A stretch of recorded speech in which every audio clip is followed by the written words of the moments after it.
اللہم صلی علی سیدنا محمد وعلی آل سیدنا محمد وبارک وسلم۔ Daily Islamic network YouTube channel پر آپ سب کو خوش آمدید۔ تہجد کی نماز جو بہت ہی زیادہ فضیلت ہے جس کی، اور تہجد کی نماز میں علماء کرام بزرگان دین فرماتے ہیں کہ جو بھی دعا تہجد کے ٹائم مانگی جائے اس ٹائم وہ دعا انسان کی اللہ تعالیٰ ضرور قبول فرماتے ہیں۔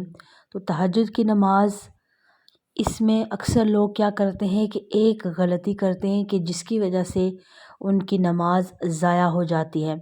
وہ غلطی کیا ہے کہ اکثر لوگ کیا کرتے ہیں کہ فجر کی نماز، لوگ سوچتے ہیں کہ اچھا فجر کی اذان نہیں ہوئی تو میں کیا کروں کہ نفل پڑھ لوں، تب تک 2 نفل پڑھ لوں یا 4 پڑھ لوں تاکہ مجھے تہجد کا ثواب ملے، اور اس کے بعد میں دعا مانگوں اور اللہ تعالیٰ میری دعا قبول کرے اور میں اللہ تعالیٰ کے زیادہ قریب ہو جاؤں۔ لیکن جو تہجد کی نماز کا وقت ہے وہ یہ نہیں سمجھتے، دیکھتے نہیں کہ وقت کہاں تک ہے۔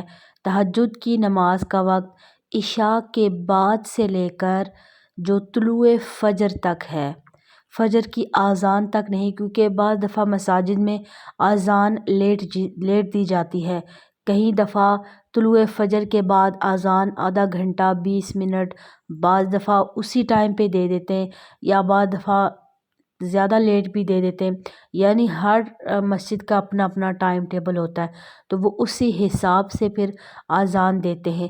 تو پھر اذان فجر کی ہونا یا اس سے پہلے اگر ٹائم ہے تو یہ اذان ہونا شرط نہیں ہے کہ تہجد کا ٹائم ختم ہو گیا، بلکہ طلوع فجر ہے۔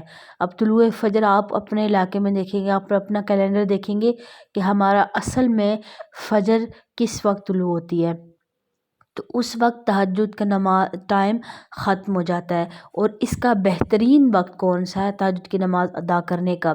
رمضان میں جب ہم سحری کے لیے اٹھتے ہیں تو سحری کرتے ہیں، وہ والا ٹائم بہت زیادہ بیسٹ ہے نماز ادا کرنے کے لیے۔ تو ابھی رمضان المبارک آئے گا تو شعبان سے ہی تہجد کی نماز شروع کر دیں تاکہ رمضان کے لیے ہم اپنے آپ کو پریپیئر کر سکیں، اور رمضان میں پھر ہم پورا اس سے اللہ تعالیٰ سے اپنی مغفرت کروا سکیں، اور اس رمضان کو جو صحیح معنوں میں گزارنے کا مقصد ہے ہم اسی طرح اس کو گزار سکیں۔ مجھے امید ہے کہ آج کی ویڈیو آپ کو سمجھ میں آ گئی ہوگی۔ السلام علیکم ورحمۃ اللہ وبرکاتہ۔